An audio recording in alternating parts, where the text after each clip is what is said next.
Nakita ko umiyak ka kanina. Bakit?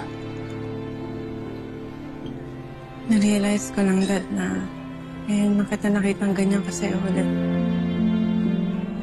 Nahabot tayo ngayong ngiti mo. Kitang-kita sa mata mo. Last time I saw you this happy, nasa America pa tayo. Kasama si Mom. Ah, it's been a long time.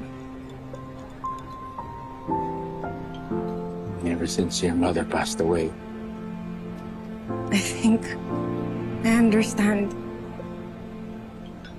Bakit minadaling mo yung kasal mo?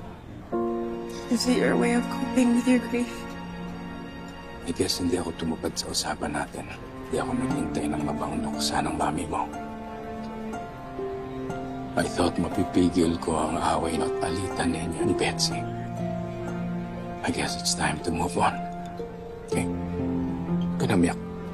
Dad, I'm willing to give you my full support. Just promise me, hindi natin kakalimutan si Mami. Never. I can never do that.